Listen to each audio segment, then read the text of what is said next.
Hi everyone! Welcome to my mini vlog. Today, I'll be taking you through a quick throwback of our quick pasyal sa pambansang pinagpipiltripan nung tayong mga bata pa sa Intramuros. So let's dive right in and enjoy these moments together. Hindi ko nga alam kung paano ako mag-i-introduction dito sa aking mini vlog dahil naman hindi ko naman talaga alam kung paano mag-mini vlog. At hindi rin naman to mini vlog dahil nga sabi ko sa inyo quick pasyal lamang ito sa aming pinuntahang Intramuros. Yan. Ito yung nangyari pa last year, August 2023, nung mga panahon na ang tatay ay nasa ospital, inoperahan sa unang operation niya doon sa kanyang myeloblastoma sa may Intramuros, sa may Musop Siemens Hospital. At dahil may kaunti nga tayong time para mamasyal, binalikan ko na itong Intramuros kung saan parang grade 1 pa yata ako nung ako'y unang pumunta dito na hindi ko na maalala kung anong itsura. Anong nangyayari sa amin dito? Sabi ko ay maglakad kami at kunwari ay naglalakad kami. Pero anong nangyari? So ayan na nga, nag-take 2 na kami para kunwari daw ay talaga namang nagva-vlog kami.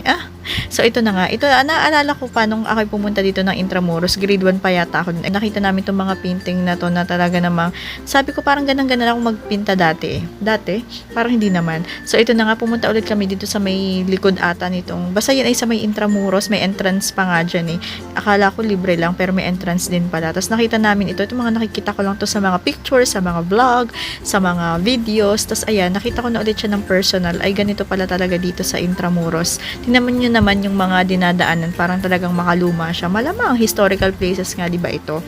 So ayun na nga, ito, yan, yung nakikita nyo daang yan, parang na-excite lang din ako nung nakita ko ulit siya. Kasi nga, naalala ko nga grade 1 pa talaga ako nung huli ako nakapunta dito sa Intramuros. At nakaka-amaze din kasi ang dami pa rin talagang pumupunta dito. At ito na nga, ay nako, ang laki daw nung aking tiyan. Lagi na lang pinansin yung tiyan ko. Hindi na nga ako humihinga dyan para kunwari maliit-liit pa. Ayan. So, ito na nga. Edi, mabalik tayo sa aking kwento. So, ang dami namin dito nakakasalubong na mga turista. Talaga naman dinadayo pa ng mga taga-ibang lugar, taga-ibang dako. At talaga namang dahil napaka-historical nga ng lugar na ito, parang may nostalgic effect. Nostalgic. Ayun. So, ano pang at ayun na nga, para bigyan ko kayo ng kaunting background sa Intramuros para sa mga hindi nakakakilala at meron bang hindi nakakakilala sa Intramuros? So, ang Intramuros, ito ay talaga namang tinatawag na sa loob ng mga pader. Ito ay kinikilalang sentro ng pamahalaan, ekonomiya, relihiyon at edukasyon noong panahon ng mga Espanyol, o diba? Ginugol ko lang yan. At alam nyo ba na ang Intramuros sa Maynila, ito ay kuta at ang pinakamatandang kabayanan ng Maynila. At alam nyo rin ba na ang Intramuros pala, ito ay tinatawag ding napapaderang lungsod. Sa English, ang tawag dito ay walled city noong panahon ng mga Kastilat. Ito ay tinuturing na bilang City of Manila o lungsod ng Maynila.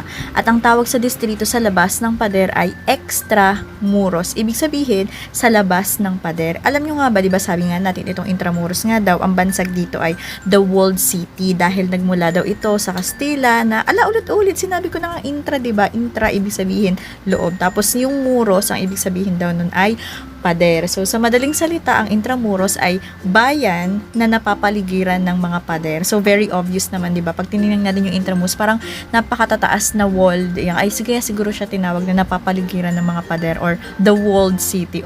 So ito nga, alam nyo ba na itong Intramuros, ito ay talagang tuluyan at lubusang nawasak. Nawasak, na-destroy ang Intramuros dahil nga dun sa nangyaring pambobomba ng mga labanan ng mga lungsod to lungsod upang para mabawi daw yung lungsod mula sa puwersang Hapon noong World War II. Di ba? So at syempre, pagkatapos mawasak ay kailangan ulit itayo. So, sinimulan ang pagtatayo ng mga pader muli dito sa Intramuros noong 1951 kung kailan dineklara na ang Intramuros bilang pambansang makasaysayang bantayog kung saan isinasagawa pa nga rin dito hanggang sa present time ang administrasyong Intramuros. At ito na nga, pumasok na nga kami dito sa kaloob-looban nitong Intramuros na ito. Hindi ko na naintindihan kung ano nga itong pinasok namin ito. Basta may nakita kaming mga taong pumapasok sa loob. So sabi namin, tingnan nga natin. Tingnan mo naman yung mga pader dito. Talagang parang antitibay, di ba? So ayan, may pinapasukan pa kami dito na may mga pictures na makikita mo kung ano yung nangyari sa past. Ayan, so may mga talagang, alam nyo, dinadayo talaga to. Kasi nga, syempre, parang, alam nyo, parang kang bumalik sa panahon ng mga Hapon, panahon ng mga Kastila. Talagang makikita mo ang kasaysayan ng bansang Pilipinas dito sa lugar na ito. So, meron pa nga ulit kami pinasukan dito na parang pataas, paakyat. Tingnan nyo ang kitid-kitid nung hagdan. Tapos, tingnan nyo naman yung mga wall. Talagang parang antibay-tibay nung loob niya. So, ayun, pumasok kami sa loob. Tapos, makikita namin dito yung iba't ibang mga, parang ano ba to? Hindi ko maintindihan kung ano ba tong aming nakikita dito. Basta yaan na yun. Ayun. So, ano pa bang sasabihin ko tungkol sa Intramuros? Ginugol ka lang naman yung mga sinabi ko kanina. Pero, thank you, Google. Kasi medyo, naano din ako. Na-recall ako sa mga past events dito sa ating makasaysayang lugar dito sa Pilipinas. At ito na nga, sinimulan nga ulit naming magpipicture sana kami dito. Kaya lang sabi ko, ba't parang ang dilim naman? So, palitan natin. Ayusin natin. Tapos, ito na nga. Ayun, gusto ko lang naman makakuha ng magandang shot talaga naman, ayun, at least medyo nakakuha naman tayo ng kaunti. Tapos ito nga, bumalik na ulit kami, pabalik ng ospital. So, kaya may nadaanan ulit kami para magandang place. Kaya sabi namin, try nating mag-ikot-ikot dito. Yan, kunwari ay mag-video-video tayo, ganyan, ganun. O, diba? Kaso, bakit nakaganito na yung camera? So, wala na sa ayos. So, ayun lang. So, maraming salamat sa panonood. So,